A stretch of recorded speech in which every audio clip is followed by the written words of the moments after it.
Doo-doo-dee. It's Nandi! Hello friends, today we're covering the new guild raid boss that is coming to Tacticus tomorrow, the Screamer Killer. It's the third Tyranid boss that comes to the game, following on the heels of the Hive Tyrant and Turvagon. From a lore point of view, the Screamer Killer is a species of Carnifex, the creatures that act as the main battle tank for the Tyranid Hive fleets. The Screamer Killer strain was thus named after being known for emitting a piercing shriek before shooting bioplasma. In today's video, I'm going to give you everything you need to know about this boss, with time-stamped markings for you to focus your attention.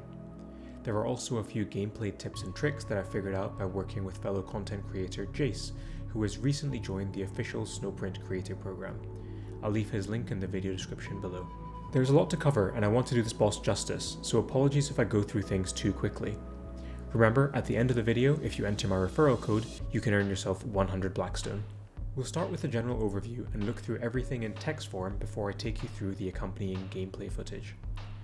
The stats you see on screen at the moment are for the legendary 3 Screamer Killer boss, after both primes have been killed. The things that I want to highlight here are how much more armor this boss has than other bosses. We had previously established that endgame bosses after the primes were killed sat at around 600 armor. The Screamer Killer is significantly higher and means that low pierce multi-hit characters suffer slightly more. The Screamer Killer has a physical melee attack and a ranged plasma attack, which is important when we take a look at the traits. We've seen all these traits previously in game, but I wanted to take the time to specifically mention 2 things. Unlike previous bosses, this Tyranid is not a psyker. That means that previous anti-Tyranid characters like Helbrecht and Roswitha aren't as useful here. The other thing is its instinctive behavior trait. This means that the Screamer Killer attacks an enemy within range whenever possible. Just keep that in the back of your mind for now and we'll come back to it later on. There are 6 abilities for the Screamer Killer, 3 actives and 3 passives. I'm going to show you each of them in turn with accompanying gameplay footage. The first ability we will look at is the passive ability Blistering Assault. In this clip here, you'll see how the ranged attack and the melee attack for the Screamer Killer do area of effect damage to our characters. As you can see in this clip, the same holds true for his melee attack, where he does area of effect damage to melee characters as well. In this clip we see the brave Tau forces fighting the Screamer Killer to demonstrate its second passive ability, Hyper Aggression. Here we can see that every turn the Screamer Killer is doing both an active ability as well as an attack, which devastates the brave forces of the greater good.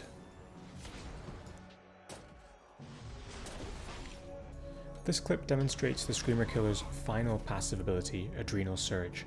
This gives the Screamer Killer a bonus 10% hit chance for every unit it's killed so far in battle, stacking cumulatively to potentially deal massive amounts of damage.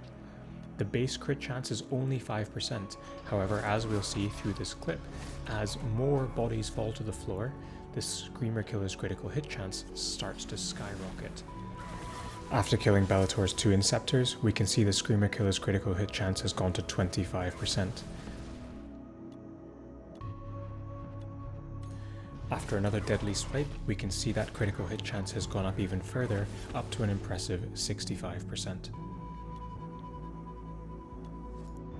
Next, we can take a look at the first of 3 active abilities, Unparalleled Ferocity. This does 5 hits of physical damage to all enemies that are adjacent, with a 100% critical hit chance against summons. The number 5 for hits is very intentional, and as you can see in this clip, it completely kills off all of the Scarab Swarms. You can tell that lessons have been learned from the Mortarion boss, and as a result, Aleph Null isn't really a viable option against the Screamer Killer. In this clip we can look at the Screamer Killer's second active ability, Death Scream. Here it does plasma damage to a target enemy within 2 range, and bio damage to all adjacent enemies to the primary target. It also applies Stunned to all enemies affected. This happens quite quickly, so keep your eyes focused on the trio of Tau to the bottom right. Here on turn 2 they're all stunned, and then quickly wiped away by the Screamer Killer's ranged attack. This ability does not stun once the primes are killed. The final active ability for the Screamer Killer is the Living Battering Ram. Here we can see that despite being surrounded by the forces of the Tau Empire, the Screamer Killer is able to target an adjacent enemy and throw it 2 hexes away, dealing damage and stunning the primary target. In this clip, none of the targeted hexes are previously occupied. However, if they were, the previously occupied hex or occupant would be displaced by the living battering ram.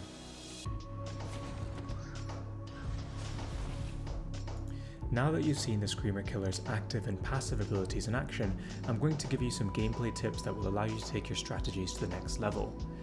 Some things that we've already figured out through the process of testing is some of the ability coding and patterns. What you'll see in these clips is that if the Screamer Killer is surrounded by 3 or more melee characters, then it will always use unparalleled ferocity. That is the area of effect melee attack. If there are 1 or 2 characters within melee range, the Screamer Killer will always use living battering ram. That is the ability that picks up and throws one of your characters away.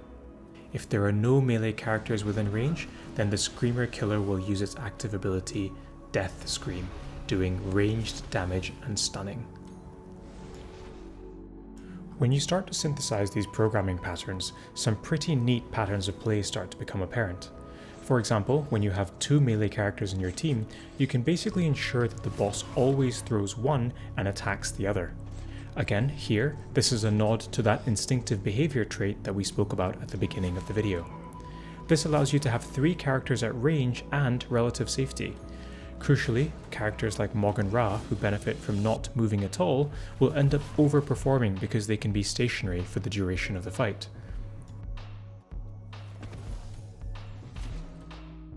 The next thing to share is this neat little bit of AI coding. We've already established that if there are 1 or 2 melee characters, then the boss will try and use living battering ram. However, if there is only 1 character to throw and the hexes behind it are blocked, either with another character or impassable terrain, then the boss skips its living battering ram action entirely. You can limit the boss to making just a melee attack against said target. Now, I'm aware that numbers can change between this test build and the version that ends up releasing. However, the boss appears to be pretty weak. I think this reflects an overall poor damage stat coupled with low pierce from its physical damage melee attack. If you can get the right positioning, you can really punish this guy using my tips.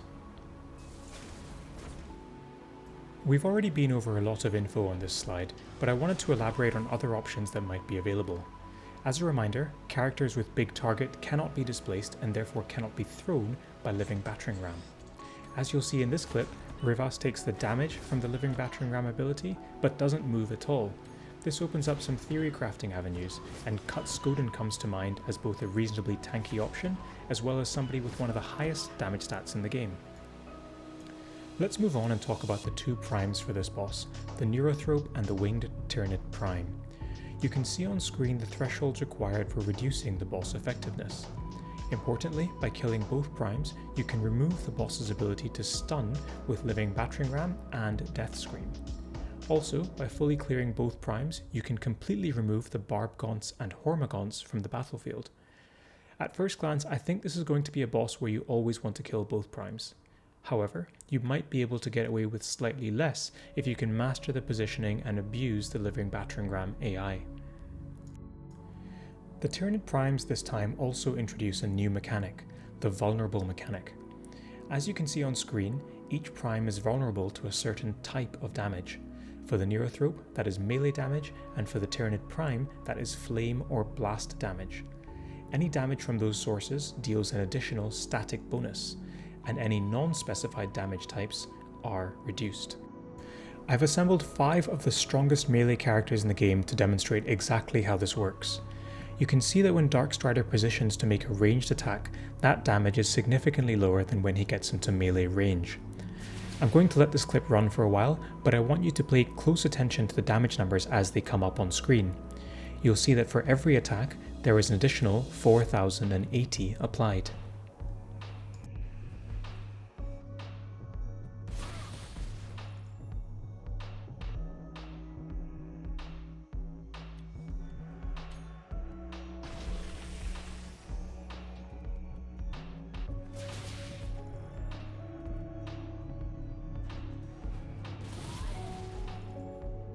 I've fast forwarded here slightly, but just want to demonstrate that on the turn Bellator summons, it only triggers the 480 bonus once.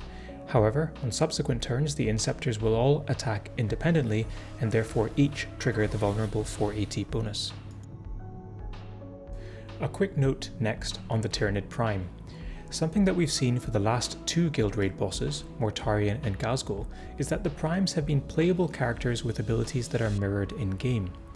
The Neurothroat Prime currently has abilities that are also mirrored to the in-game character, namely Neuroparasite and Spirit Leech. It therefore seems likely that the Tyranid Prime we fight will mirror a future character release. You can take your own time to explore this in-game, but I've listed its abilities and traits on screen. As was critically pointed out to me by my friend Talon, there is no reason for a Prime to have the Final Vengeance trait. It probably just reflects the character that is waiting to be ported into the game. I'll finish the analysis by just showing you how many enemies you should expect to fight against the Screamer Killer. Pictured on screen are all of the summons that start the fight, if neither Prime has been attacked. There are 6 Hormagaunts, 2 Barbgaunts, and 2 Tyranid Primes. Killing both Primes will get rid of the Hormagaunts and Barbgaunts, but the Tyranid Primes will always be there to fight alongside the Screamer Killer. I'll let this clip run just so you can see all of the different traits and character abilities on screen. With the exception of the Barbgaunts, these other Tyranids are already in the game and therefore should be nothing new for you to analyse.